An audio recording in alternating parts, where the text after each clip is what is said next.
कथा का आरंभ उस घोर तपस्या से होता है जो केवल इच्छा से नहीं अपितु हृदय की गहनतम पीड़ा से जन्मी थी। पुण्य भूमि पर तपोवन के एकांत में ऋषि मृकंडु और उनकी सहधर्मिणी मरुधति का जीवन एक शून्य से भरा था। वेदों का ज्ञान था, धर्म का आचरण था, यज्ञों की अग्नि प्रज्वलित थी, किंतु आश्रम का आंगन सूना था। एक पुत्र की किलकारी सुनने को उनके कर्ण तरस गए थे। संतानहीन होने का दुख एक ऐसे शूल की भांति उनके हृदयों में धंसा था जो प्रत्येक उत्सव, प्रत्येक अनुष्ठान के साथ और गहरा चुभ जाता था।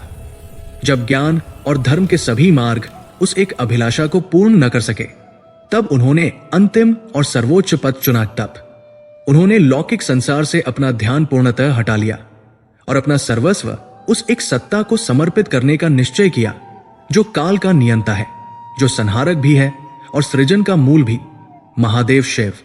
उनकी आराधना साधारण नहीं थी, वो घोर थी। घोर इसलिए कि उसमें शरीर की सीमाओं का अतिक्रमण था।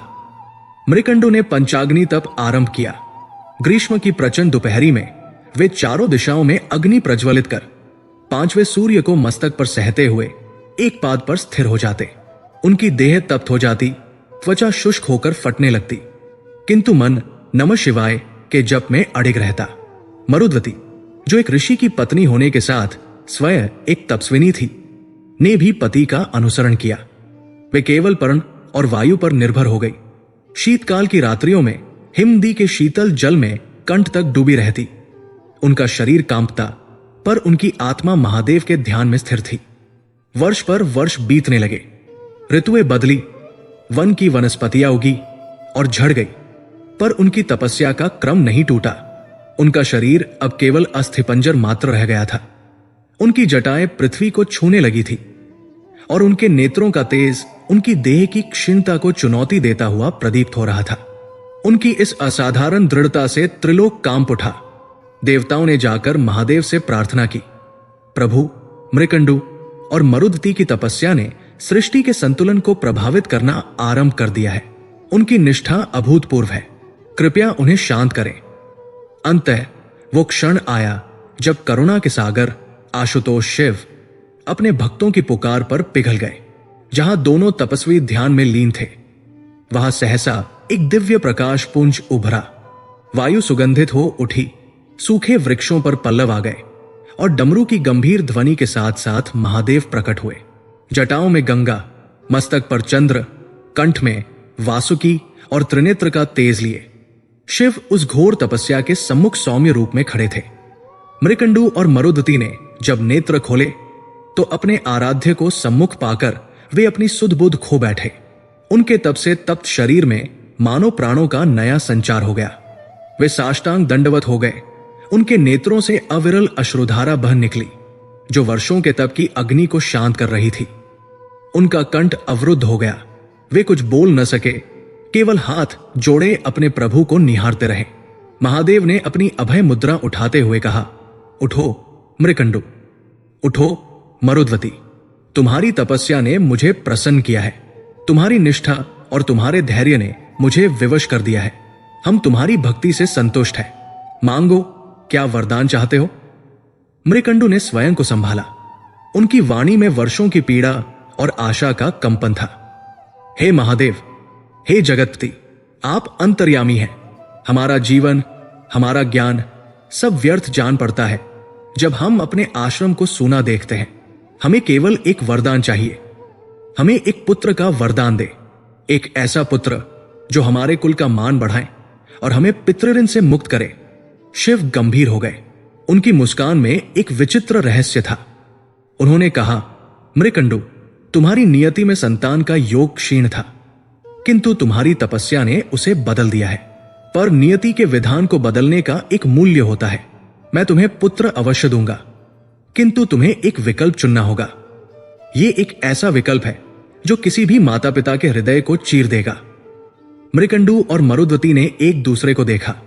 उनके मन में एक अज्ञात आशंका ने जन्म लिया। शिव ने अपना विकल्प प्रस्तुत किया। उनकी वाणी ब्रह्मांड में गूंज उठी। तुम्हें एक गुणहीन, दुष्ट, अधर्मी पुत्र चाहिए जो दीर्घायु हो, जो 100 वर्षों तक पृथ्वी पर विचरण करे। या तुम्हें एक ऐसा पुत्र चाहिए जो सर्वगुण संपन्न हो, ज्ञानी हो, धर्मात्मा हो, जिसकी कीर्ति दिग्दिगंत तक फैले। पर महादेव एक क्षण को रुके, और वो एक क्षण एक युग जितना भारी था। पर उसकी आयु केवल 16 वर्ष होगी। ये सुनते ही मरुद्वती के मुख से एक दबी हुई चीख निकल गई। ये कैसा वरदान था? ये तो वरदान के वेश में अभिशाप था। एक और 100 वर्षों का नरक, एक पुत्र जो जीवित रहते हुए ही उन्हें नित्य मृत्यु का कष्ट देगा।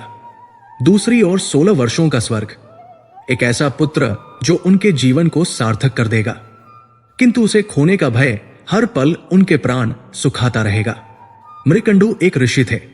उन्होंने क्षण भर के लिए नेत्र मूंद लिए। उन्होंने सोचा, धर्म क्या है? जीवन का अर्थ क्या है? क्या केवल वर्षों को गिनना ही जीवन है? यदि मेरा पुत्र दुराचारी हुआ तो उसकी लंबी आयु मेरे लिए और इस समाज के लिए केवल कष्ट का कारण बनेगी। वो मेरे तप, मेरे कुल, मेरे नाम पर कलंक होगा। उस दीर्घायु का क्या लाभ जो अधर्म में बीते? फिर उन्होंने दूसरे विकल्प पर विचार किया। 16 वर्ष, किंतु कैसे? धर्मप्रायण, ज्ञानी, गुणी, उनका हृदय कांप गया, किंतु उनकी बुद्धि स्थिर थी। उन्होंने निश्चय कर लिया। मृकंडू ने अपने नेत्र खोले। उनमें एक असाधारण दृढ़ता थी। उन्होंने महादेव को प्रणाम करते हुए कहा, प्रभु, आपने मुझे विकल्प देकर मुझ पर कृपा की है। मेरा निर्णय स्पष्ट है। एक मूर्ख अधर्मी पुत्र की लंबी आयु से तो एक गुणी धर्मात्मा पुत्र का अल्प जीवन ही श्रेष्ठ है। 100 वर्षों तक पुत्र के कुकर्मों से जलने की अपेक्षा मैं 16 वर्ष तक उसके गुणों के प्रकाश में जीना स्वीकार करता हूं। वो अल्पायु ही सही, पर वो हमारे जीवन को सार्थक कर देगा। हमें वही गुणी पुत्र दीजिए, भले ही उसकी आयु अल्प हो। मरुद्वती अपने पति के निर्णय से कांप उठीं, किंतु वे अपने पति के धर्म निर्णय का सम्मान करती थी। उन्होंने भी अश्रुपूर्ण नेत्रों से अपनी मौन सहमति दे दी। महादेव शिव मृकंडू का यह धर्म संगत उत्तर सुनकर अत्यंत प्रसन्न हुए। उनके मुख पर संतोष का भाव था। उन्होंने कहा, तथास्तु मृकंडू, तुम्हारा विवेक अमोघ है। तुमने गुण को आयु से ऊपर चुना है। तुम्हें ऐसा ही पुत्र प्राप्त होगा जो अपने 16 वर्षों के जीवन में ही सप्तऋषियों के समान ज्ञान और कीर्ति अर्जित करेगा। वो तुम्हारे कुल का दीपक बनेगा। इतना कहकर महादेव अंतर्धान हो गए। मृकंडू और मरुद्वती वापस अपने आश्रम लौटे। उनके मन में एक साथ 2 भावनाएं हिलोरे ले रही थी। एक पुत्र को पाने का असीम आनंद और उसे केवल 16 वर्षों बाद खो देने का मर्मांतक भय। समय पर शुभ मुहूर्त में मरुद्वती ने एक बालक को जन्म दिया। वो बालक साधारण नहीं था। उसके मुख पर सूर्य के समान तेज था। उसके नेत्रों में ब्रह्मांड की गहराई थी और उसके जन्म लेते ही संपूर्ण तपोवन एक दिव्य आभा से भर गया। मृकंडू के पुत्र होने के कारण उसका नाम मार्कंडेय रखा गया। वो बालक शुक्ल पक्ष के चंद्रमा की भांति बढ़ने लगा। माता पिता ने निश्चय किया कि वे उस 16 वर्ष की अवधि के भय को अपने मन में नहीं आने देंगे।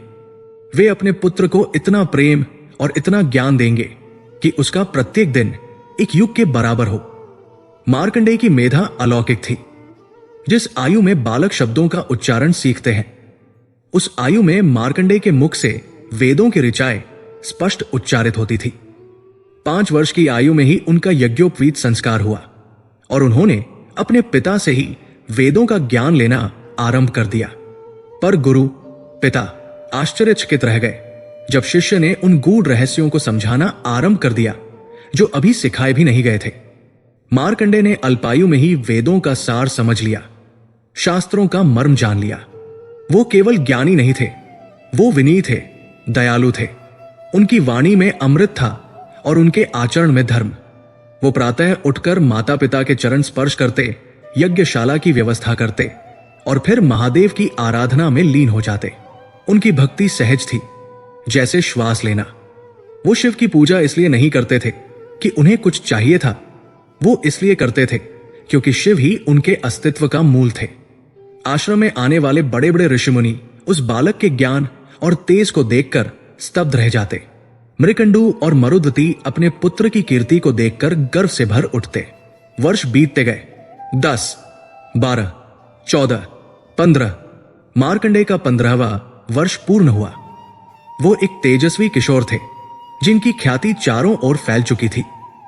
पर जैसे जैसे वो 16वें वर्ष के करीब आ रहा था, वो अज्ञात भय जो माता पिता के हृदय के किसी कोने में दबा हुआ था, अब एक विकराल रूप धारण करने लगा था।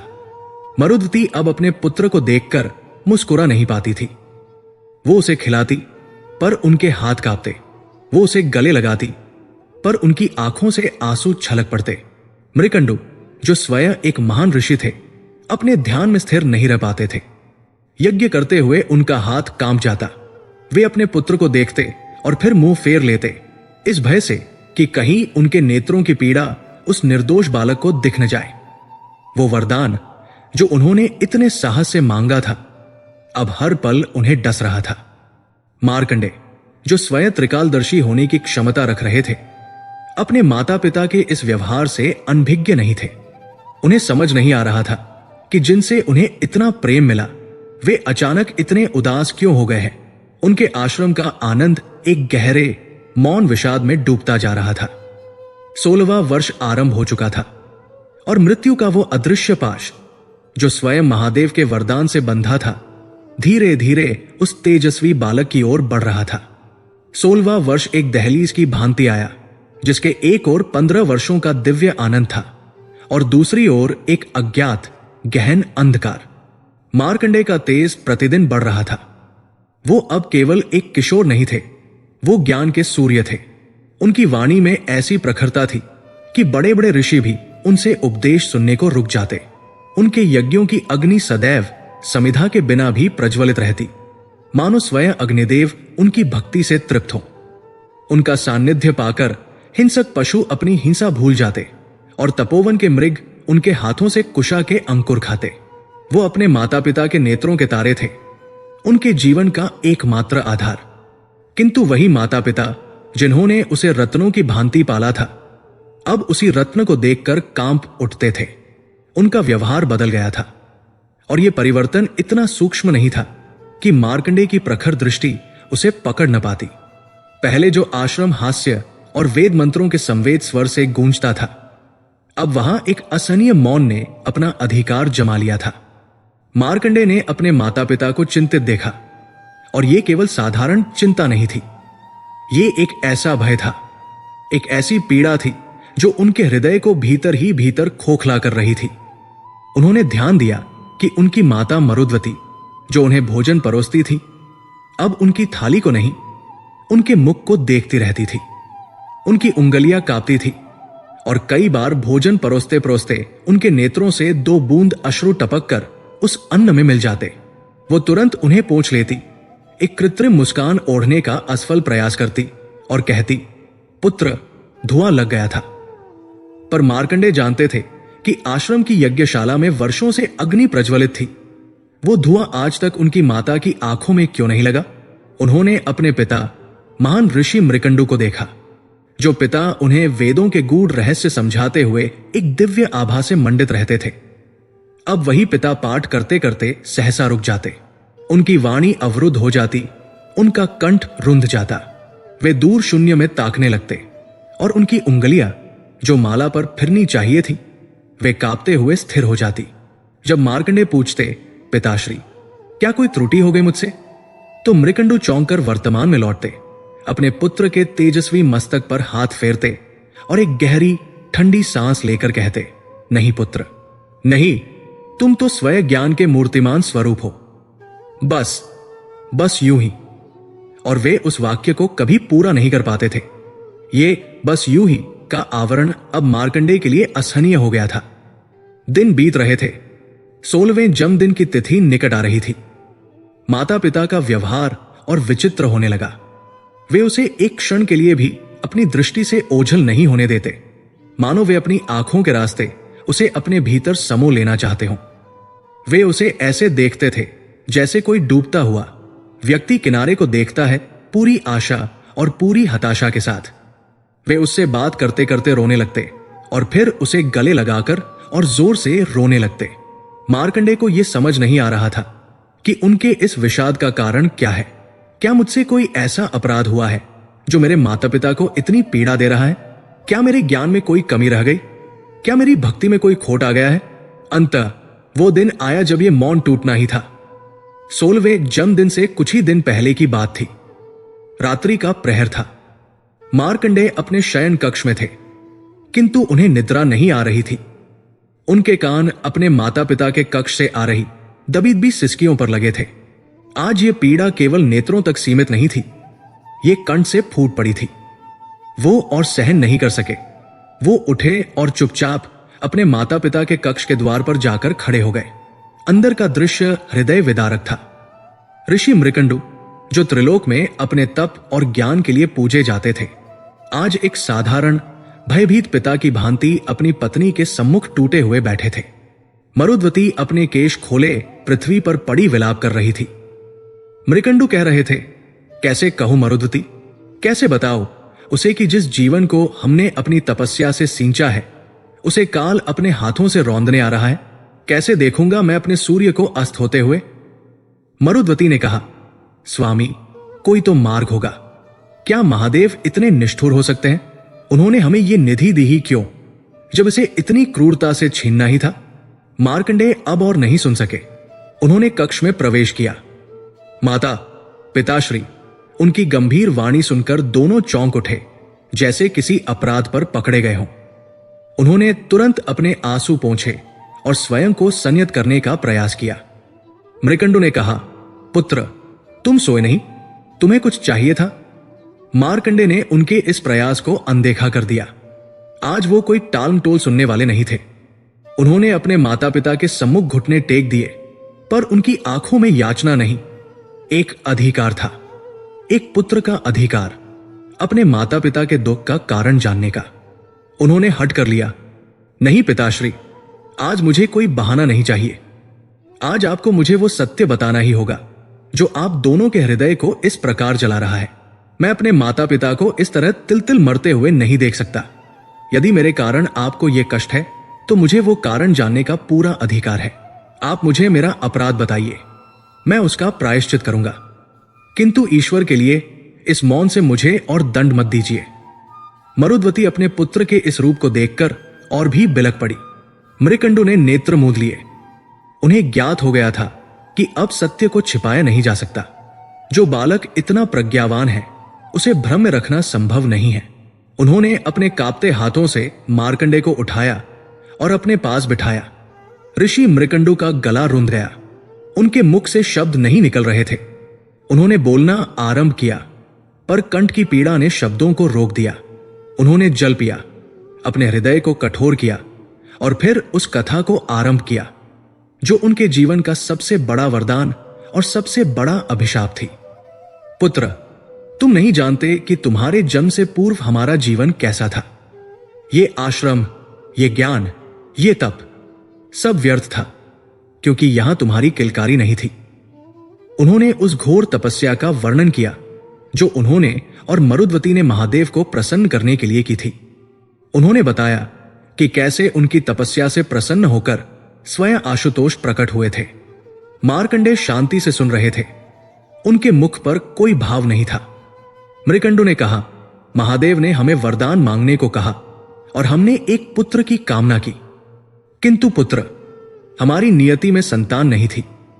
हमारी तपस्या ने नियति को झुका तो दिया, पर उसे पूरी तरह बदल नहीं सकी।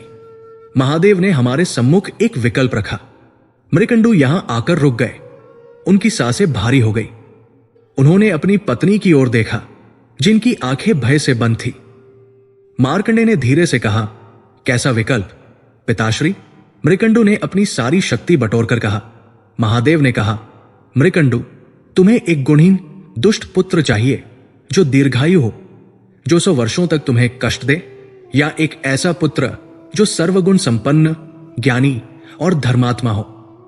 पर ऋषि का शरीर थरथराने लगा। पर उसकी आयु केवल 16 वर्ष होगी। यह कहकर मृकंडु ने मार्कंडेय का हाथ कसकर पकड़ लिया, मानो वे उसे अभी कहीं जाने से रोक रहे हों। पुत्र, हमने क्षण भर भी नहीं सोचा। हमने कहा कि हमें 100 वर्षों का नरक नहीं, 16 वर्षों का स्वर्ग चाहिए। हमें तुम चाहिए थे। और महादेव ने तथास्तु कहा। मार्कंडेय की आंखें क्षण भर के लिए विस्फारित हुई। रहस्य का पर्दा हट चुका था। उनके माता पिता की पीड़ा का कारण अब स्पष्ट था। मृकंडू ने अपनी बात पूरी की। उनकी आवाज अब एक टूटी हुई फुसफुसाहट मात्र रह गई थी। पुत्र, वो 16वां वर्ष आ गया है। तुम्हारा जन्मदिन बस कुछ ही दिनों में है और महादेव के वरदान के अनुसार तुम्हारी मृत्यु निश्चित है और उसे लेने कोई साधारण दूत नहीं आएगा। स्वयं काल, मृत्यु के देवता यमराज तुम्हें लेने आने वाले हैं। ये अंतिम वाक्य कक्ष के मौन में एक वज्रपात की भांति गिरा। मरुदती अब सिसक भी नहीं रही थी। वे अचेत सी हो गई थी। मृकंडू अपने पुत्र के चेहरे को देख रहे थे। वे भय, चीत्कार, याचना या क्रोध की प्रतीक्षा कर रहे थे। वे इस बात के लिए तैयार थे कि उनका पुत्र उन पर चिल्लाएगा कि आपने मेरे लिए यह कैसा जीवन चुना। एक सामान्य बालक या कोई भी मनुष्य यह सुनकर भय से कांप उठता। वो अपने माता पिता से लिपटकर रोने लगता। वो मृत्यु के भय से विक्षिप्त हो जाता। पर मृकंडू जिसे देख रहे थे वो कोई सामान्य बालक नहीं था। मार्कंडे के मुख पर भय की एक रेखा तक नहीं उभरी। उस पर न क्रोध था, न दुख, न ही कोई प्रश्न। उनका चेहरा जो क्षण भर पहले रहस्योद्घाटन से स्तब्ध था, अब एक अलौकिक दृढ़ निश्चय से चमक उठा था। उनकी आंखों में आंसू नहीं, एक दिव्य अग्नि प्रज्वलित हो उठी थी। वो अपने स्थान से उठे। उनका पहला कार्य अपने माता पिता को सांत्वना देना था। उन्होंने पहले अपनी माता के शीश को अपनी गोद में रखा, उनके बालों को सहलाया और उनके कानों में कहा, उठो माता। फिर वो अपने पिता के पास गए और उनके हाथों को अपने हाथों में ले लिया। मृकंडू अपने पुत्र के स्पर्श की दृढ़ता से चौंक गए। मार्कंडे के मुख से जो शब्द निकले वे एक 16 वर्षीय किशोर के नहीं अपितु एक सिद्ध योगी के थे। उनकी वाणी में न भय था, न संदेह, केवल असीम विश्वास था। हे पिताश्री, हे माता, आप क्यों व्यर्थ विलाप कर रहे हैं? और किसके लिए? मृत्यु के लिए?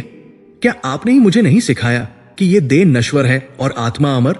आप दुखी है कि मेरा जीवन केवल 16 वर्ष का है, पर आप ये क्यों भूल गए कि आपने ही तो एक गुणहीन दीर्घायु पर एक गुणी अल्पायु को चुना था?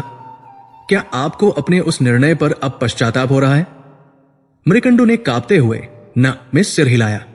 मार्कंडे ने कहा, तो फिर यह भय कैसा, यह विषाद क्यों? आप इस बात से भयभीत हैं कि स्वयं यमराज मुझे लेने आएंगे, तो इसमें भय की क्या बात है? यह तो मेरे लिए सम्मान की बात है कि मेरी आत्मा को ले जाने के लिए स्वयं धर्मराज को आना पड़ रहा है। उन्होंने अपने माता पिता के आंसू पोंछे और कहा, और आप उस महादेव को भूल गए? जिस महादेव ने मुझे जीवन दिया है वही मेरी रक्षा भी करेंगे। आपको क्या लगता है, क्या आशुतोष, जो करुणा के सागर है, जो महाकाल है, जिन्होंने काल को भी अपने चरणों में स्थान दिया है, वे अपने ही वरदान को इस प्रकार कलंकित होने देंगे? नहीं पिताश्री, ये वरदान नहीं था, ये अभिशाप भी नहीं था, ये एक परीक्षा थी। उनकी वाणी में एक गर्जना आ गई थी। ये मेरी परीक्षा नहीं है, ये काल की परीक्षा है, ये यमराज की परीक्षा है। महादेव ये देखना चाहते हैं कि उनका भक्त बड़ा है या उनके द्वारा बनाया गया विधान। ये नियति और भक्ति के बीच का युद्ध है और मैं आपको वचन देता हूं, इस युद्ध में भक्ति ही विजयी होगी। मार्कंडे का निश्चय अब एक संकल्प बन चुका था। मैं मृत्यु के भय से नहीं, भक्ति के बल से जीऊंगा। मेरे पास जितने भी दिन शेष है मैं उनका एक एक क्षण महादेव की आराधना में बिताऊंगा। मृत्यु को आना है तो आए, पर उसे मुझसे मिलने के लिए महादेव के दरबार से होकर आना होगा। मैं यहीं इसी आश्रम में एक शिवलिंग की स्थापना करूंगा और महामृत्युंजय मंत्र का अखंड जाप आरंभ करूंगा। यदि काल का पाश इतना ही शक्तिशाली है तो वो मेरे आराध्य के शिवलिंग से मुझे छीन कर दिखाए। ऋषि मृकंडू और मरुद्वती अपने पुत्र को अवाक होकर देख रहे थे। उनका सारा भय, सारा विषाद उनके पुत्र के इस दृढ़ निश्चय के तेज में भस्म हो गया था। जिस पुत्र की मृत्यु के भय से वे मर रहे थे, उसी पुत्र ने आज उन्हें जीवन का सच्चा अर्थ समझा दिया था। उन्होंने आंसू पोंछ डाले। उनके हृदय में दुख का स्थान अब गर्व और एक नई आशा ने ले लिया था। उन्हें अब मार्कंडे में अपना पुत्र नहीं अपितु महादेव का एक सच्चा भक्त, एक महापुरुष दिखाई दे रहा था, जो स्वयं मृत्यु को चुनौती देने के लिए जन्मा था। आश्रम का मौन टूट चुका था, किंतु अब वहां विलाप नहीं, नमः शिवाय के उद्घोष की तैयारी हो रही थी। 16वें वर्ष के रहस्योद्घाटन ने उस आश्रम के वातावरण को सदा के लिए बदल दिया था। जहां पहले मृत्यु का मौन भय व्याप्त था, वहां अब भक्ति का दृढ़ संकल्प गूंज रहा था। मार्कंडेय ने अपने माता पिता के चरणों में प्रणाम किया। यह एक साधारण प्रणाम नहीं था, यह एक पुत्र का अपने जनकों को दिया गया आश्वासन था कि वह उनके द्वारा चुने गए गुणी पुत्र के निर्णय को व्यर्थ नहीं जाने देगा। ऋषि मृकंडू और मरुदती के नेत्रों में अब भी अश्रु थे, किंतु वे पीड़ा के नहीं, गर्व के थे। वे अपने 16 वर्षीय पुत्र में उस अडिग तपस्वी को देख रहे थे जो स्वयं काल से संघर्ष करने को उद्यत था। मार्कंडेय ने अपने माता पिता से विदा ली। उनका निश्चय अटल था। उन्होंने अपने जीवन के शेष बचे गिने चुने क्षणों को किसी भय या विलाप में नहीं, अपितु उस सत्ता की आराधना में समर्पित करने का निर्णय लिया था जो स्वयं काल का नियंता है, महाकाल शिव। उन्होंने अपने आश्रम का त्याग किया और उस तपोवन में एक सिद्ध स्थान की खोज में निकल पड़े। उनके चरण उन्हें गोमती नदी के पवित्र तट की ओर ले गए। वही गोमती जिसका जल शिव के मस्तक पर सुशोभित चंद्र की किरणों का स्पर्श पाकर अमृत तुल्य हो गया था। तट पर पहुंचकर उन्होंने एक शांत एकांत स्थल का चयन किया जो पीपल और बिल वृक्षों की घनी छाया से आच्छादित था। वहां की वायु में एक दिव्य शांति थी। नदी का कलकल निनाद मानो का सतत जाप कर रहा था। मार्कंडेय को ज्ञात था कि उनकी युद्ध भूमि यही बनेगी। यह स्थान उनकी अंतिम और सर्वोच्च तपस्या का साक्षी बनने वाला था। उनके पास न कोई प्रतिमा थी, न कोई मंदिर। उन्हें किसी बाह्य आडंबर की आवश्यकता भी नहीं थी। उनका आराध्य तो उनके भीतर, उनकी चेतना में बसता था। पर इस अंतिम युद्ध के लिए उन्हें एक केंद्र बिंदु चाहिए था, एक ऐसा आलंबन जिस पर वे अपनी संपूर्ण चेतना को केंद्रित कर सके। वे पवित्र गोमती नदी के प्रवाह में उतरे, अपने शरीर और मन को शुद्ध किया और फिर नदी के तल से अपने हाथों में पवित्र मिट्टी, मृत्तिका उठाई। वो केवल मिट्टी नहीं थी, वो पृथ्वी तत्व का सार थी। तट पर लौटकर उन्होंने उस मिट्टी को नदी के जल से सानना आरंभ किया। उनके हाथ कांप नहीं रहे थे, वे एक सिद्ध मूर्तिकार की भांति स्थिर थे। जैसे जैसे वे उस मिट्टी को आकार दे रहे थे, उनके मुख से नमः शिवाय का जाप अविरल चल रहा था। उनकी प्रत्येक श्वास, उनका प्रत्येक विचार उस मिट्टी में प्राण फूंक रहा था। देखते ही देखते उनके हाथों से एक अद्भुत शिवलिंग का निर्माण हुआ। वो न बहुत बड़ा था, न बहुत अलंकृत। वो सरल था, किंतु उसमें ब्रह्मांड की संपूर्ण ऊर्जा समाहित होती प्रतीत हो रही थी। मार्कंडेय ने उस स्वनिर्मित शिवलिंग को बिल्व वृक्ष की छाया में स्थापित किया। उन्होंने शास्त्रोक्त विधि से नहीं, अपितु अपनी भक्ति की शक्ति से उस शिवलिंग की प्राण प्रतिष्ठा की। उन्होंने अपने नेत्र मुंदे और अपने हृदय में स्थित शिव का आवाहन करते हुए कहा, हे प्रभु, हे महादेव, मैं आपका पुत्र मार्कंडेय आपको इस मृत्युकालिंग में प्रतिष्ठित होने के लिए आमंत्रित करता हूं। मेरी आयु के कुछ ही क्षण शेष है। मैं चाहता हूं कि वे क्षण आपकी उपस्थिति में, आपकी पूजा में व्यतीत हो।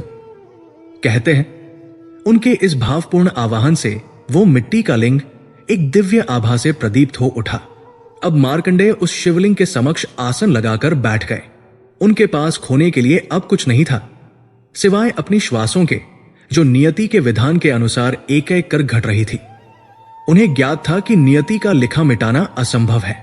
महादेव का वरदान झूठा नहीं हो सकता। 16वें वर्ष में मृत्यु निश्चित थी। स्वयं धर्मराज यम काल के विधान को लागू करने अवश्य आएंगे। मार्कंडेय ने सोचा, मैं विधान को चुनौती नहीं दे सकता, मैं यमराज से युद्ध नहीं कर सकता, क्योंकि वे तो केवल अपना धर्म निभा रहे हैं। मैं महादेव के वरदान को भी असत्य नहीं कर सकता। तो मार्ग क्या था? यदि विधान अटल है तो क्या कृपा का कोई स्थान नहीं? यहीं उस किशोर तपस्वी की प्रखर बुद्धि और शिव भक्ति का अद्भुत संगम हुआ। उन्होंने विचार किया, विधान कहता है कि मृत्यु आएगी, किंतु विधान ये नहीं कहता कि महादेव अपनी शरण में आए भक्त की रक्षा नहीं कर सकते। यदि मृत्यु निश्चित है तो जीवन का विस्तार भी महादेव की कृपा से ही संभव है। उन्हें महादेव के उस स्वरूप का स्मरण हुआ जो काल के भी महाकाल है, जो संहारक है, पर जो मृत्यु को भी जीवन दान दे सकते हैं। मृत्युंजय। उन्हें ज्ञात था कि इस असाधारण संकट के लिए साधारण मंत्र पर्याप्त नहीं होंगे। पंचाक्षरी मंत्र नमः शिवाय तो उनका आधार था, किंतु इस क्षण उन्हें एक ऐसे कवच की आवश्यकता थी, एक ऐसी अमोघ शक्ति की जो काल के पाश को भी निष्प्रभावी कर दे। उनका चित्त गहरे ध्यान में डूब गया। उनकी चेतना अब उनके शरीर में नहीं अपितु ब्रह्मांडीय स्पंदनों में विलीन हो गई। उन्होंने अपनी प्रखर मेधा और अपने तप से अर्जित दिव्य दृष्टि से शिव के उस रूप का साक्षात्कार किया जो त्रिनेत्रधारी है, जो इस सृष्टि के पोषक है और जो जन्म मृत्यु के बंधन से परे है। उसी ध्यानावस्था में उस 16 वर्षीय बालक के मुख से इस सृष्टि के सबसे शक्तिशाली मंत्रों में से एक ने जन्म लिया। यह मार्कंडेय की अपनी रचना थी, उनकी भक्ति, उनके ज्ञान और उनकी जिजीविषा का मूर्त स्वरूप। यह एक ऐसा मंत्र था जो मृत्यु के भय को भी जीत सकता था। वो मंत्र था त्र्यंबकम यजामहे सुगंधिम पुष्टिवर्धनम उर्वारुकमेव बंधनान मृत्यु और मुक्षीय मामृतात्। यह केवल शब्दों का समूह नहीं था, यह एक संपूर्ण प्रार्थना, एक अमोघ अस्त्र था।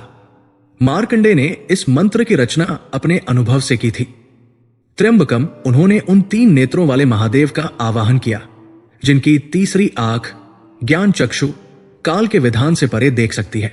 यजामहे, हम आपकी आराधना करते हैं, हम स्वयं को आप में होम करते हैं। सुगंधिम पुष्टिवर्धनम, वह प्रभु जो सुगंधित है, जिनकी कीर्ति और कृपा सर्वत्र व्याप्त है और जो पुष्टि जीवन शक्ति को बढ़ाते हैं। मार्कंडेय मृत्यु के क्षणों में जीवन शक्ति का वरदान मांग रहे थे। और फिर आया वो मुख्य निवेदन जो उनकी बुद्धि की पराकाष्ठा थी। उर्वारुक में बंधनान, जिस प्रकार उर्वारुक, ककड़ी या खरबूजा जब पक जाता है तो बिना किसी कष्ट के अपनी बेल बंधन से सहज ही मुक्त हो जाता है, मृत्यु और मुक्षीय, उसी प्रकार है प्रभु, मुझे भी मृत्यु के इस बंधन से मुक्त कर दो। मामृतात्, अमरता से नहीं अपितु अमरता के लिए। उन्होंने ये नहीं कहा कि मुझे मृत्यु से बचाकर अमर कर दो, उन्होंने कहा मुझे मृत्यु के बंधन से इस प्रकार मुक्त करो कि मैं अमरता मोक्ष को प्राप्त हो जाऊं। ये एक भक्त का अपने भगवान से किया गया सबसे प्रज्ञावान सौदा था। वो मृत्यु को टाल नहीं रहे थे, वो मृत्यु पर विजय पा रहे थे। वो दिन आ गया, 15 वर्ष 11 महीने और 29 दिनों की प्रतीक्षा का अंतिम फल। यह मार्कंडेय के 16वें वर्ष का अंतिम दिन था। यह केवल एक जन्मदिन नहीं था, यह नियति के बही खाते का अंतिम पृष्ठ था जिस पर महादेव ने स्वयं अपने वरदान की स्याही से एक अल्प विराम लगाया था। आश्रम में भोर एक सन्नाटे के साथ हुई। आज न मृकंडु ने यज्ञ के लिए अग्नि प्रज्वलित की, न मरुद्वती ने मक्खन बिलोया।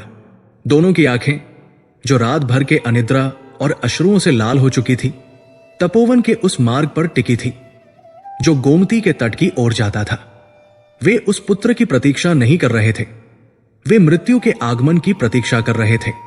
उनका हृदय आशा और निराशा के उस द्वंद्व में फंसा था जहां आशा का एक क्षीण तंतु भी असहनीय पीड़ा देता था। वे जानते थे कि उनका पुत्र वहां काल से युद्ध करने बैठा है। उनका मन बार बार कहता, क्या महादेव अपने भक्त को मरने देंगे? पर उनकी बुद्धि जो शास्त्र और विधान को जानती थी प्रत्युत्तर देती, क्या महादेव अपने ही वरदान को झूठा कर देंगे? वे दोनों पाषाणवत हो गए थे, उनकी श्वासें रुकी हुई थी, मानो वे भी अपने पुत्र के साथ ही किसी तपस्या में लीन हो। किंतु गोमती के तट पर दृश्य सर्वथा भिन्न था। वहां कोई द्वंद्व नहीं था, कोई भय नहीं था, वहां केवल एकाग्रता थी। मार्कंडेय पद्मासन में स्थिर बैठे थे, एक पर्वत की भांति अड़ेग। उनकी तपस्या अपने चरम पर पहुंच चुकी थी। पिछले कई दिनों के अखंड जाप और उपवास ने उनके शरीर को कृश कर दिया था, पर उनकी देह से एक ऐसा तेज फूट रहा था कि सूर्य की प्रथम किरणें भी उनके सम्मुख निष्प्रभ जान पड़ती थी। उनके हाथ उस स्वनिर्मित पवित्र शिवलिंग को थामे हुए थे जिसे उन्होंने अपने हाथों से गढ़ा था। वो अब केवल मिट्टी का लिंग नहीं रह गया था। महामृत्युंजय मंत्र के निरंतर आघात और मार्कंडेय की भक्ति के अभिषेक ने उसे जागृत कर दिया था। वो शिवलिंग किसी दिव्य स्फटिक की भांति भीतर से धड़कता हुआ, स्पंदित होता हुआ प्रतीत हो रहा था। मार्कंडेय की आंखें बंद थी, वे बाह्य संसार से पूर्णतः कट चुके थे। उन्हें न सूर्य के उदय होने का ज्ञान था, न ही गोमती के प्रवाह का। उनकी चेतना की समस्त नदियां एक ही महासागर में विलीन हो गई थी।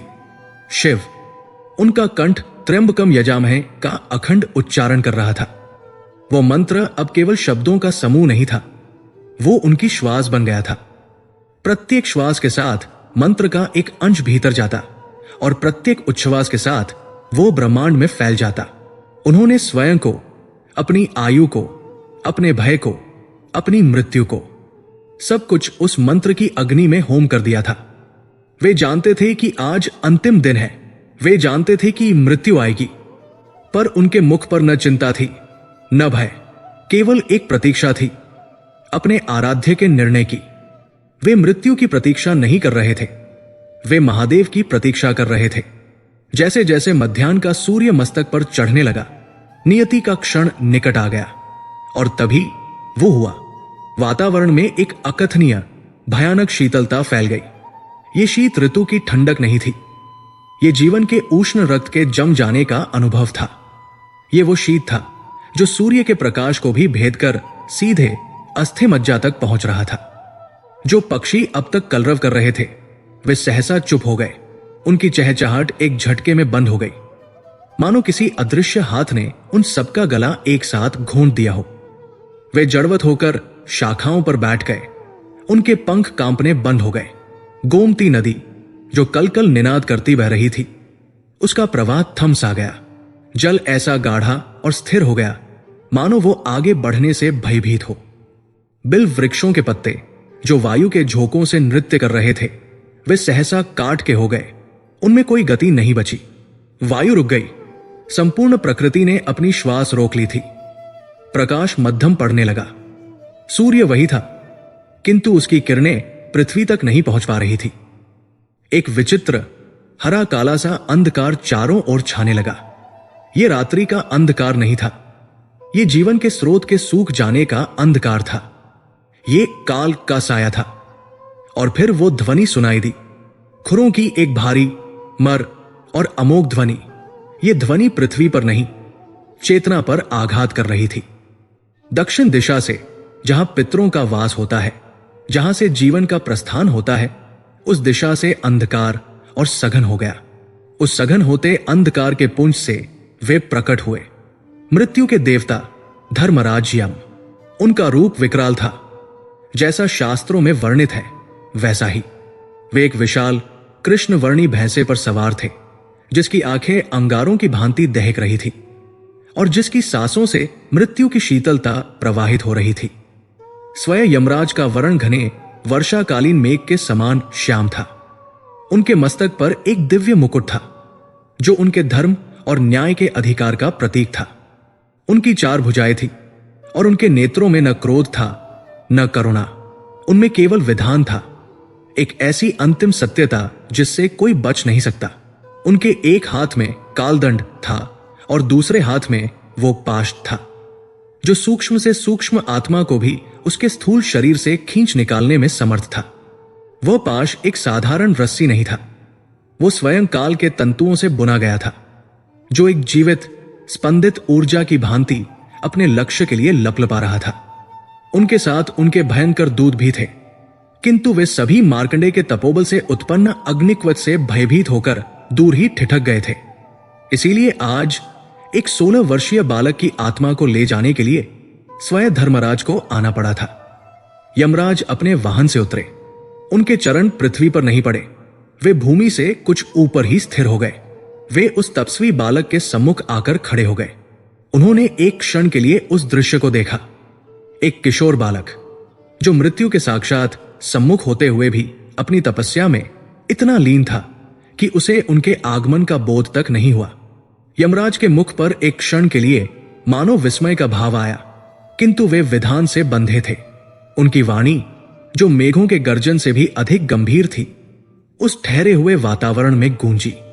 बालक, यह संबोधन इतना शक्तिशाली था कि गोमती का जल कांप उठा और दूर आश्रम में बैठे मृकंडू और मरुदती के हृदय धक से रह गए, मानो उन्हें किसी ने पुकारा हो। यमराज ने पुनः कहा, मार्कंडे, अपनी आंखें खोलो। मैं यम धर्मराज तुम्हारे सम्मुख खड़ा हूं। तुम्हारी आयु जो महादेव के वरदान स्वरूप तुम्हें प्राप्त हुई थी, वो आज इसी क्षण पूर्ण हो चुकी है। तुम्हारे 16 वर्ष समाप्त हुए। संसार का नियम यही है, विधान अटल है। मैंने तुम्हें यह जीवन नहीं दिया, पर इस जीवन का अंत मेरे अधीन है। अब और हठ मत करो, अपनी तपस्या को विराम दो। अब मेरे साथ चलो। उनकी वाणी में एक आदेश था, एक ऐसी अंतिम आज्ञा जिसका उल्लंघन करने का साहस त्रिलोक में किसी में नहीं था। यह एक पिता की अंतिम पुकार थी, जो अपने पुत्र को इस भ्रम के संसार से वापस अपने घर ले जाने आया हो। किंतु मार्कंडेय ने अपनी आंखें नहीं खोली। उसकी स्थिरता में कोई परिवर्तन नहीं आया। उसके होंठ अब भी त्र्यंबकम का जाप कर रहे थे। उसके लिए यमराज का आगमन कोई महत्व नहीं रखता था। उसके लिए केवल एक ही सत्ता का अस्तित्व था, जिसका लिंग उसने अपनी गोद में धारण कर रखा था। उसका ध्यान केवल अपने आराध्य पर, उस महाकाल पर केंद्रित था। यह यमराज का अपमान नहीं था, यह मार्कंडेय की भक्ति की पराकाष्ठा थी। वो ये कह रहा था, मेरे और मेरे शिव के बीच कोई नहीं आ सकता, मृत्यु भी नहीं। यमराज का धैर्य अब टूटने लगा। वे विधान के पालक थे और उनके विधान की इस प्रकार अवहेलना हो रही थी। ये एक बालक का हट नहीं था, यह सृष्टि के संतुलन को दी जा रही चुनौती थी। उन्होंने अपने स्वर को और कठोर किया। मार्कंडेय, अंतिम बार कह रहा हूं, आंखें खोलो और मेरे विधान को स्वीकार करो। मेरे पाश से आज तक कोई नहीं बचा। तुम्हारे इस हट से तुम्हारे माता पिता भी कष्ट पा रहे हैं। इस जीवन का मोह त्यागो और अपने धर्म का पालन करो। मेरे साथ चलो। जब इस चेतावनी का भी कोई प्रभाव नहीं पड़ा, तब मार्कंडेय ने एक ऐसा कार्य किया जिसने यमराज को अंतिम पग उठाने के लिए विवश कर दिया। यमराज की उपस्थिति को पूरी तरह अनदेखा करते हुए मार्कंडेय ने अपने कृश हाथों से उस शिवलिंग को और दृढ़ता से पकड़ लिया और वे उससे लिपट गए। उन्होंने अपना मस्तक उस मिट्टी के लिंग से टिका दिया। वे अब दो नहीं रहे, वे एक हो गए। वे अपने आराध्य की शरण में पूर्णतः समा गए। उनका जाप अब कंठ से नहीं, आत्मा से फूट रहा था। यह एक मौन किंतु स्पष्ट घोषणा थी, यदि मुझे ले जाना है तो पहले मेरे महादेव से होकर गुजरना होगा। बस धर्मराज यम का संयम टूट गया। एक नश्वर बालक की यह धृष्टता, वो न केवल उनके विधान को चुनौती दे रहा था, अपितु उनके कर्तव्य के निर्वहन में बाधक बन रहा था। यमराज ने अपने विकराल हाथ में उस कालपाश को उठाया। वो पाश अपने स्वामी का संकेत पाकर सजीव हो उठा और फुंकारने लगा। यमराज ने अंतिम निर्णय ले लिया, यदि यह बालक स्वेच्छा से नहीं आएगा तो मुझे बलपूर्वक इसकी आत्मा को इसके शरीर से और इसके इस आराध्य से खींचना होगा। उन्होंने अपना पाश घुमाया।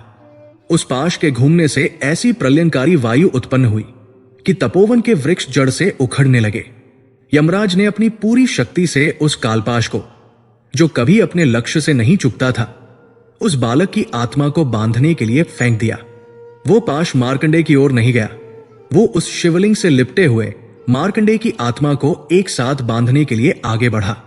मृत्यु ने अंततः उस जीवन को स्पर्श कर ही लिया। धर्मराज यम, जो स्वयं विधान के मूर्त स्वरूप थे, उस असहाय अविश्वसनीय स्थिति में खड़े थे।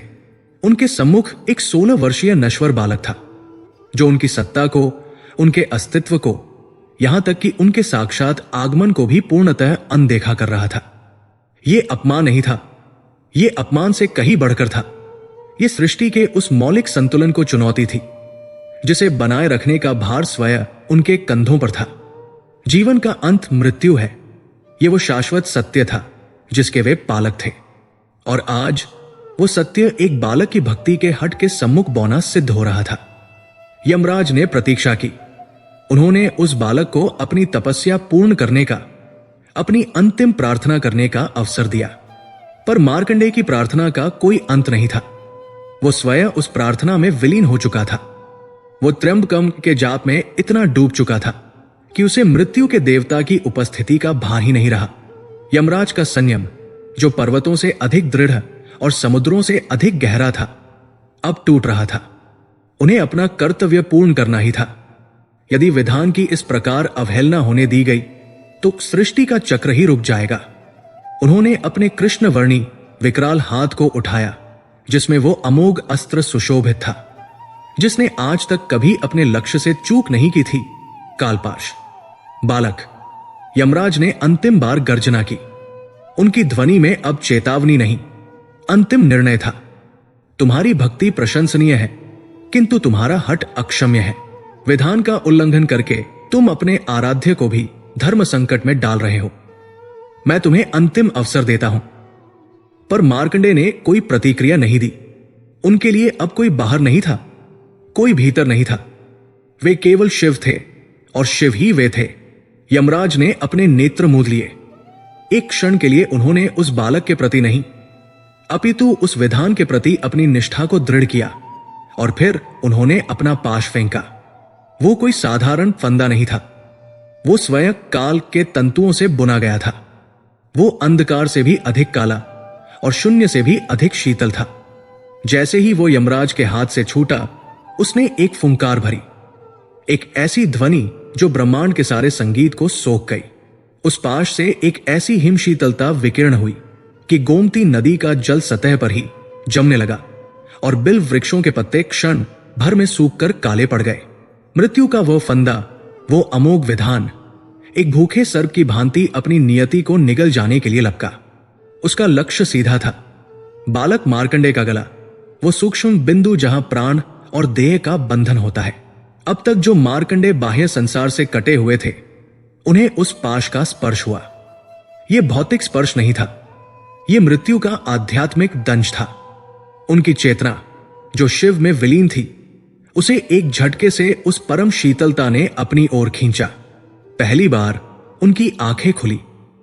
उन्होंने अपने सम्मुख किसी विकराल देवता को नहीं देखा। उन्होंने अपने सम्मुख केवल एक अंतहीन कृष्णवर्णी शून्य को अपनी ओर बढ़ते देखा।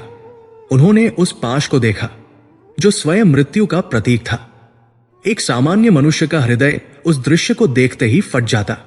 भय के मारे उसके प्राण स्वयं ही शरीर छोड़ देते। किंतु मार्कंडेय की आंखों में भय का लेश मात्र भी नहीं था। उनकी आंखें विस्फारित हुई, किंतु आश्चर्य से नहीं।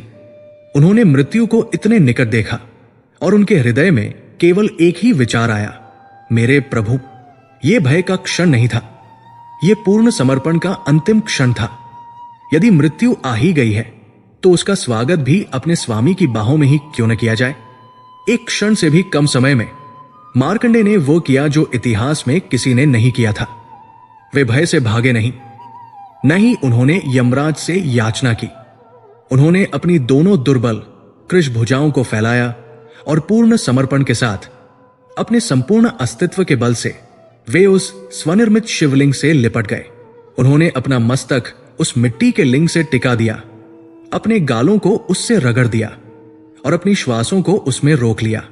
वे उस शिवलिंग को अपनी भुजाओं में ऐसे भर लिए थे मानो कोई शिशु अपनी माता से अंतिम बार लिपट रहा हो।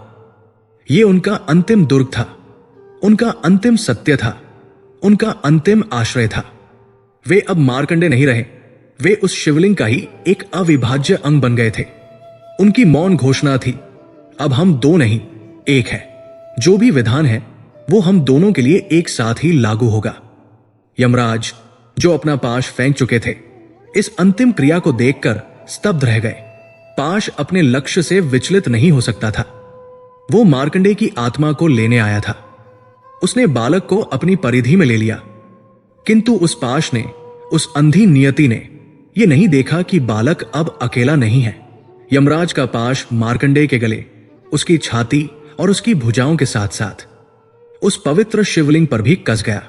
एक ही फंदे में अब दो अस्तित्व बंध चुके थे। एक वो भक्त जिसकी आयु समाप्त हो चुकी थी, और दूसरे वो भगवान जो स्वयं आयु का दाता था। एक ही क्षण में यमराज ने अपने अज्ञान में मृत्यु के फंदे को अमरता के प्रतीक पर डाल दिया था। उन्होंने काल के पाश से महाकाल को ही बांधने का अक्षम्य अपराध कर डाला था। और तभी एक क्षण, केवल एक क्षण के लिए सब कुछ रुक गया। पाश कस चुका था।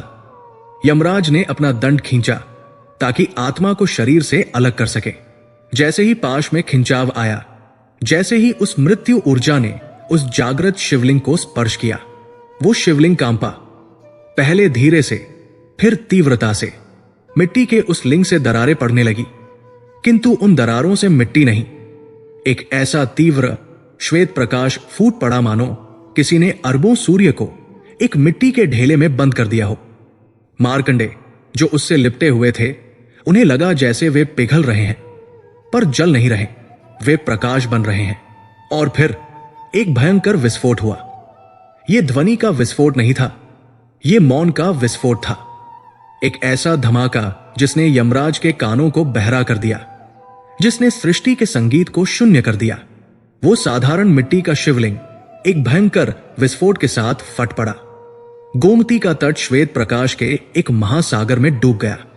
यह प्रकाश शीतल नहीं था, यह सृष्टि की प्रलय अग्नि से भी अधिक तप्त था। यमराज, जिन्होंने आज तक केवल अंधकार पर राज्य किया था, उस असहनीय प्रकाश को सहन नहीं कर सके। उन्होंने पीड़ा से चीत्कार करते हुए अपनी आंखें मूंद ली। उनका कालपाश, जो अजेय माना जाता था, उस प्रकाश के स्पर्श मात्र से भस्म हो गया, जलकर राख हो गया। प्रकाश का वह पुंज एक स्तंभ के रूप में आकाश की ओर उठा, जिसने बादलों को चीर दिया और ब्रह्मलोक तक को कंपा दिया। दूर आश्रम में बैठे मृकंडू और मरुदती ने उस प्रकाश को देखा और भय तथा आशा से एक साथ कांप उठे। जब प्रकाश की वो असहनीय तीव्रता कुछ कम हुई, तब यमराज ने अपने कांपते हाथों से अपनी आंखों को खोला। जो दृश्य उन्होंने देखा, उससे उनके हाथ से उनका कालदंड छूटकर पृथ्वी पर गिर पड़ा। जहां वह छोटा सा मिट्टी का शिवलिंग था, वहां अब कोई और खड़ा था। वो कोई देव प्रतिमा नहीं थी, वो स्वयं सत्य था। अपने सबसे भयंकर, सबसे प्रलयंकारी रूप में उस प्रकाश पुंज के केंद्र से स्वयं महादेव प्रकट हुए थे। किंतु ये वो भोलेनाथ नहीं थे जो कैलाश पर ध्यान करते हैं। ये वो आशुतोष नहीं थे जो एक लोटा जल से प्रसन्न हो जाते हैं।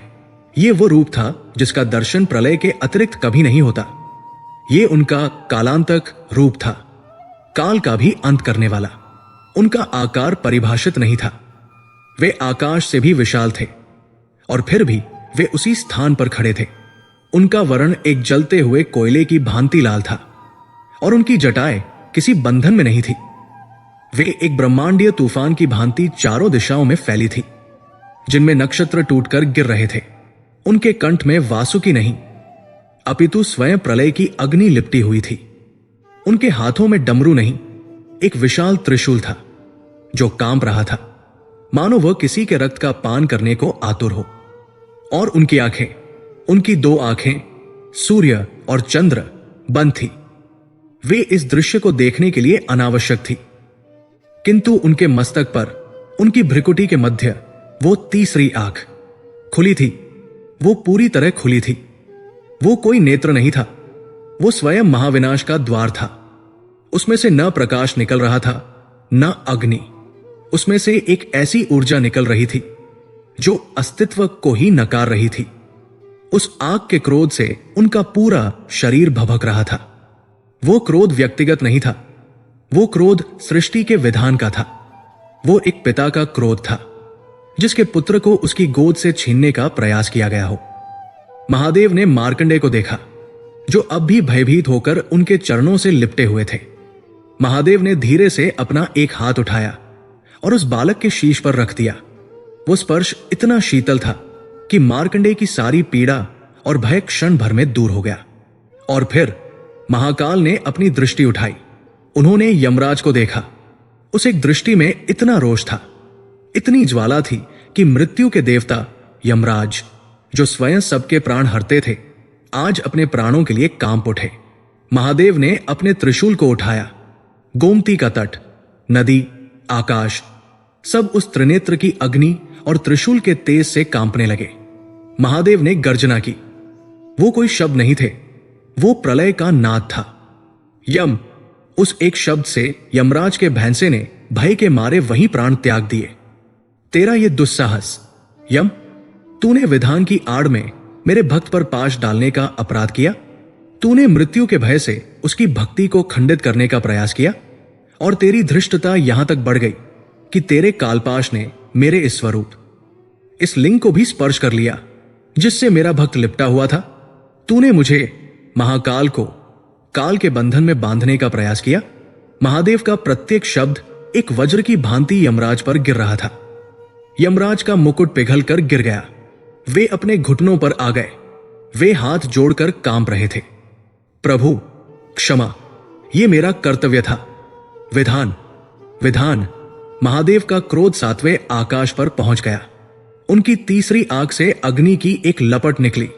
विधान भक्त से बड़ा नहीं है यम, और जो भक्त मेरी शरण में है, जो मुझ में और स्वयं में कोई भेद नहीं देखता, उसका विधान मैं स्वयं लिखता हूं। तूने मेरे भक्त को उसकी आयु से बांधा, पर तू ये भूल गया कि मैं ही काल हूं और मैं ही महाकाल हूं।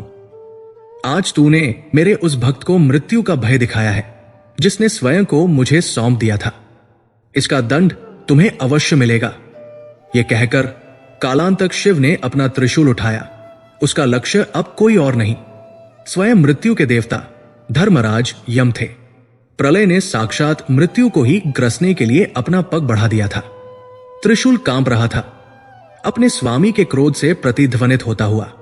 कालांतक शिव की तीसरी आंख से निकलती ज्वाला ने यमराज के चारों ओर एक अग्नि घेरा बना दिया था, जिसमें स्वयं मृत्यु भस्म होने को विवश थी। महादेव ने उस त्रिशूल को उठाया। उसका सिरा सीधा मृत्यु के देवता के हृदय पर केंद्रित था, और तब वो गर्जना हुई जिसने ब्रह्मांड के आधार को हिलाकर रख दिया। यम, ये केवल एक नाम का संबोधन नहीं था, ये एक फटकार थी, एक प्रलयंकारी नाद था जिसने नक्षत्रों को उनके मार्ग से विचलित कर दिया। महादेव ने गरजते हुए कहा, तेरा ये दुस्साहस, तेरी ये धृष्टता, तुमने मेरे भक्त पर पाश डालने का साहस कैसे किया? तुमने जो केवल विधान के सेवक हो, विधान के स्रोत को ही चुनौती दे दी। महादेव का प्रत्येक शब्द एक वज्रपात था। उनका रौद्र रूप उस प्रलय की अग्नि से भी अधिक भयंकर था, जो सृष्टि के अंत में सब कुछ भस्म कर देती है। उनकी जटाएं, जो अब तक बंधी थी, खुल चुकी थी और अनंत आकाश में एक तूफान की भांति फैली हुई थी। क्या तुम भूल गए यम? शिव ने अपना पग आगे बढ़ाया और उनके उस एक पग से पाताल लोक कांप गया। क्या तुम भूल गए कि जो मेरी शरण में है, जो मुझ में और स्वयं में कोई भेद नहीं देखता, उसका काल भी कुछ नहीं बिगाड़ सकता? तुम काल हो यम, पर मैं महाकाल हूं। तुम समय की गति के नियंता हो, पर मैं वो शून्य हूं जहां आकर स्वयं समय भी समाप्त हो जाता है। तुमने उस बालक के प्राण हरने का प्रयास किया, जिसने अपने प्राण मुझे अर्पित कर दिए थे। तुमने उस देह पर पाश डाला जो मेरी शरण में, मेरे ही स्वरूप शिवलिंग से लिपटी हुई थी। तुम्हारे पाश ने मेरे भक्त को नहीं, मेरे सम्मान को चुनौती दी है। यम, मृत्यु के देवता धर्मराज यम, जिनका नाम सुनकर तीनों लोग कांपते थे, आज स्वयं कांप उठे। उनका श्याम वर्ण भय से और भी काला पड़ गया था। उनका वो अमोघ कालदंड, जो सृष्टि के विधान का प्रतीक था, उनके शिथिल हाथों से छूटकर पृथ्वी पर गिर पड़ा था। उनका राजमुकुट, जो उनके न्याय के अधिकार का द्योतक था, महादेव के तेज से पिघलकर बह चुका था। उनके नेत्र, जो सदैव विधान की कठोरता से भरे रहते थे, आज उनमें केवल एक ही भाव था, भय, चरम, असहनीय और पूर्ण भय। उन्हें ज्ञात हो गया था कि उन्होंने क्या अक्षम्य अपराध कर दिया है। उन्होंने एक भक्त को नहीं, भक्त की आड़ में छिपे हुए स्वयं भगवंत को ललकार दिया था। उन्होंने अपने स्वामी के प्रिय पर हाथ डाला था। यमराज सृष्टि के संहारक के उस प्रलयंकारी क्रोध के समक्ष अपने घुटनों पर गिर पड़े। वे अब देवता नहीं, एक भयभीत याचक थे। उन्होंने महादेव को दंडवत प्रणाम किया। वो साष्टांग पृथ्वी पर लेट गए। उनका मस्तक उसी गोमती के तट की कीचड़ में धंस गया था, जहां कुछ क्षण पूर्व तक मार्कंडेय का तपोबल व्याप्त था। उनके कंठ से शब्द नहीं निकल रहे थे। वे केवल एक दबी हुई चीत्कार में क्षमा याचना कर रहे थे। क्षमा प्रभु, क्षमा महाकाल, मुझसे अज्ञान में ये अपराध हो गया। यमराज ने अपना शीश भूमि पर पटकते हुए कहा, मैं तो केवल आपके ही बनाए विधान का पालन कर रहा था। प्रभु, उस बालक की आयु आपके ही वरदान के अनुसार 16 वर्ष की थी। मेरा धर्म था कि मैं उसे इस जीवन चक्र से मुक्त करूं। मैं विधान से बंधा हूं स्वामी, मैं अपने कर्तव्य से विवश था। मैं ये कैसे जानता कि मेरा पाश आपके ही स्वरूप को स्पर्श कर जाएगा? मैं ये कैसे जानता कि यह बालक केवल एक ऋषिपुत्र नहीं अपितु आपका हृदय पुत्र है? मुझे क्षमा करें त्रिलोकीनाथ, मेरे अपराध को क्षमा करें। महादेव का क्रोध शांत नहीं हुआ। क्षमा, विधान, कर्तव्य, ये शब्द उस ज्वलंत रोष के सम्मुख अर्थहीन थे। विधान, महादेव ने पुनः गर्जना की। मेरा भक्त मेरे विधान से ऊपर है। यम, मेरा प्रेम मेरे न्याय से पहले आता है। जो मेरी शरण में है उसके लिए कोई विधान नहीं, कोई काल नहीं, कोई नियति नहीं। उसकी नियति मैं स्वयं लिखता हूं। और तुमने आज उस नियति को अपने पाश से बांधने का प्रयास किया। शिव ने अपना त्रिशूल नीचे किया। तुमने अपने कर्तव्य का निर्वहन नहीं किया। यम, तुमने अपनी शक्ति का अहंकार किया है। तुमने ये सोचा कि महादेव का वरदान केवल 16 वर्ष का था, पर तुम ये नहीं समझ पाए कि मेरी भक्ति का वरदान अनंत काल का होता है। इसका दंड तुम्हें अवश्य मिलेगा। यह कहकर शिव ने वह प्रलयनकारी त्रिशूल उठाया और उसे यमराज की ओर फेंक दिया। वो त्रिशूल केवल एक अस्त्र नहीं था, वो स्वयं महाकाल की इच्छा शक्ति थी। वो यमराज को मारने नहीं गया, वो उन्हें उनके पद से, उनकी शक्ति से च्युत करने गया। त्रिशूल ने एक सन्नाटे को चीरते हुए यमराज के वक्षस्थल को स्पर्श किया, किंतु वो स्पर्श भौतिक नहीं था। उस त्रिशूल ने यमराज के स्थूल शरीर को नहीं, अपितु उनके काल पुरुष के सूक्ष्म शरीर को बेध दिया। एक असनीय पीड़ा से यमराज चीख उठे। वो पीड़ा मृत्यु की नहीं थी, वो पीड़ा अस्तित्व के छिन जाने की थी। महादेव ने उन्हें दंडित किया था।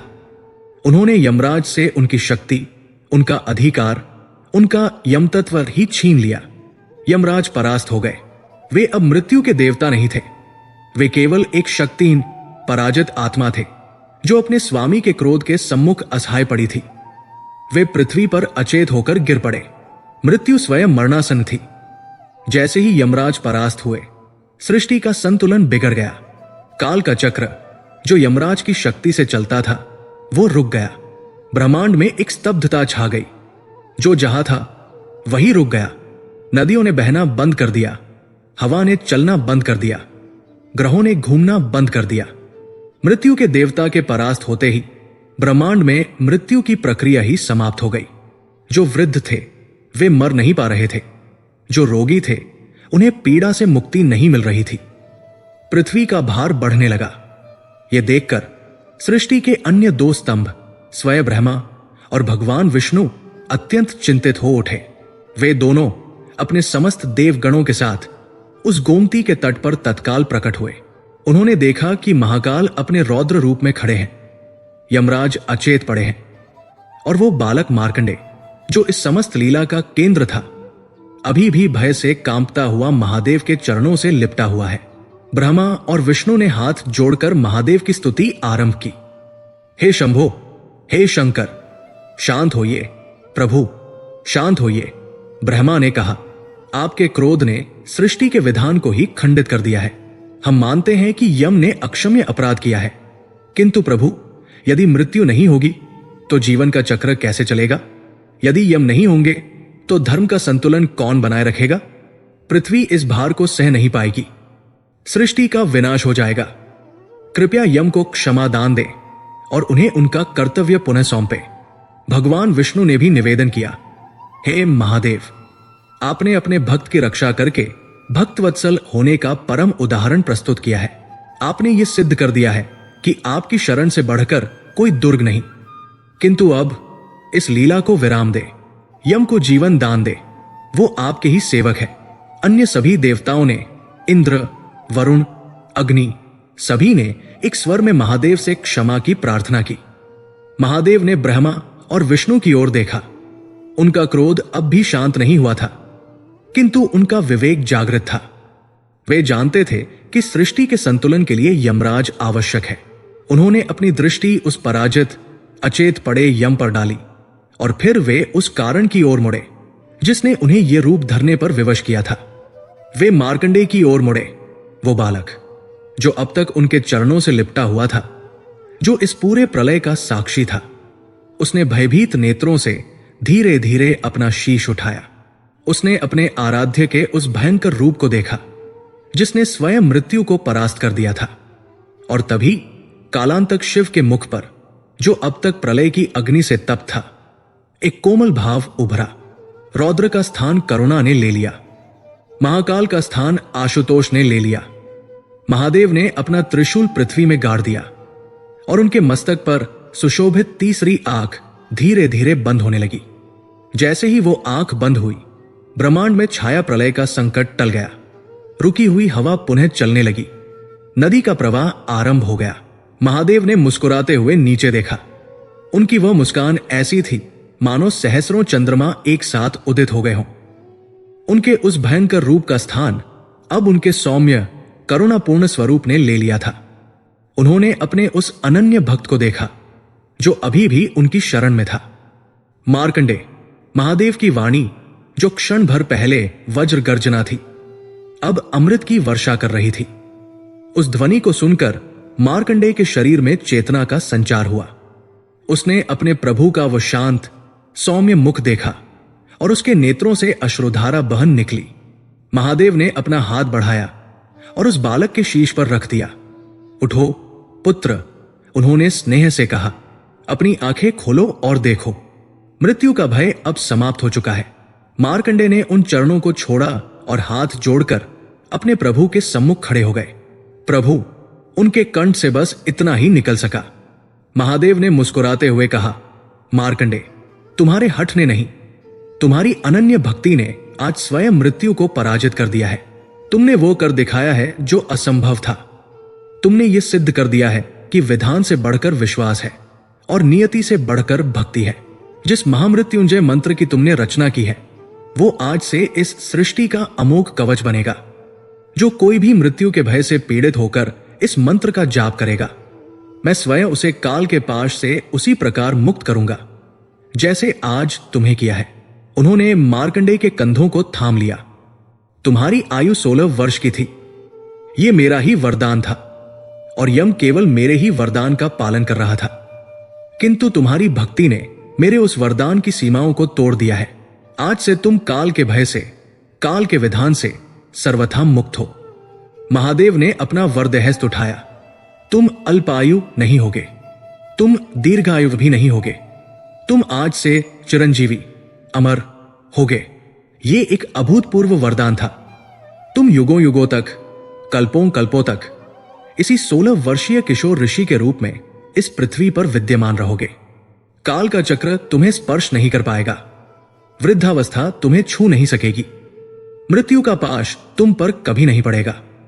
तुम अमर होगे मार्कंडे, और तुम इस अमरता का उपयोग युगों युगों तक मेरी भक्ति का प्रकाश फैलाने के लिए करोगे।